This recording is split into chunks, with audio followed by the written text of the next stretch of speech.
guys. Well, you guys have really got the ground game going again, and it's probably something you guys want to do again this week against a team that has been susceptible to giving up some big rush yards. Just talk about how you felt you guys ran the ball on against Lamar.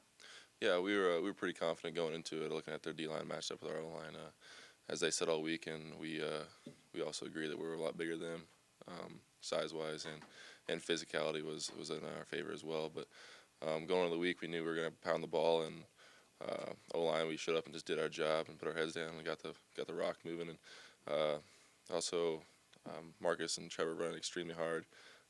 I love watching Marcus and Trevor run down the field past us and just taking hits and spinning off and just keeping their feet moving. And then one particular play that I loved is actually two, is when Trevor got stacked up and we all ran and we were pushing the pile down about 5-8 more yards. And then the other one was Marcus on a third and 2 or 3rd and 1.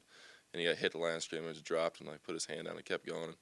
That just shows that we're gonna keep playing hard and do whatever it takes to win and keep this team rolling into the playoffs.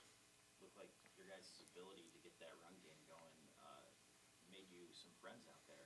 On Saturday. Yeah. How would you describe the on-field environment during that game?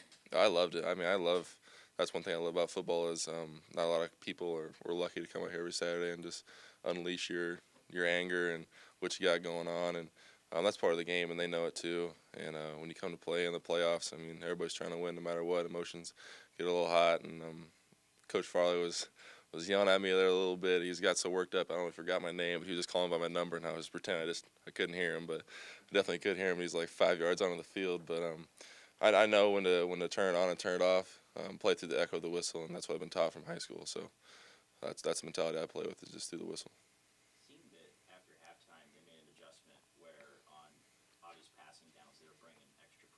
Yep. There were a couple times they got to Eli on that. Just what was it like working through that and going forward? What can you guys do to meet that challenge?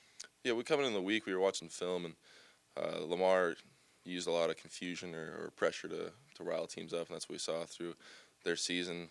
They started out 1-4 or something like that. They went on a 6-game win streak, and that's when they started just sitting in the house and praying that their confusion would get to their teams and then eventually us. So we knew coming into the game that we were going to do a whole lot of full line slides, and Eli was generous enough to give us a lot of time, almost too much time. We had to call a timeout because we were still trying to discuss which way the pressure was coming from, and that's a shout out to Coach Clanton too. I mean, he spends tons of time with us and on pressure and on the field walkthrough. So we knew coming into the game that they were going to be in heat, and we had to pick it up. And they did get to us a few times, and that was on the O-line.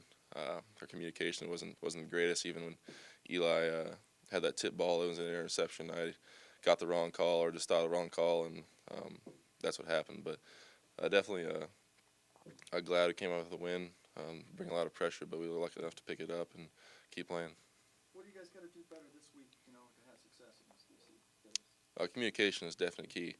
Like I just said on that pick, Coach Clanton told us that we only messed up maybe 3 times, but in the playoffs, every single play counts. So communication for the O-line is a big thing for us, and getting our calls right. And then overall, just playing hard. I mean, I don't know what week we're on, but it's been a long season, and just keeping your body in shape and the mentality. Just want to keep going.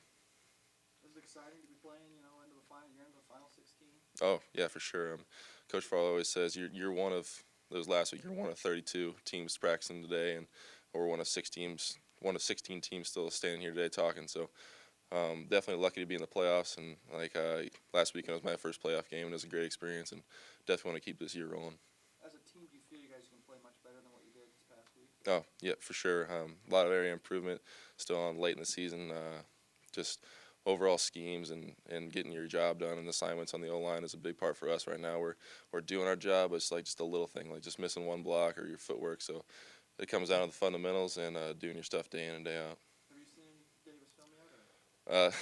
Just a little bit so far. Cal was watching film, and I was walking to class, and I said, I haven't seen it yet, so can you send me some videos? And he was narrating while the film was going on, and we were talking about schemes we could possibly do. So we're definitely excited to be headed into this week and going to be well prepared. You ever had In-N-Out burger? Never had In-N-Out burger.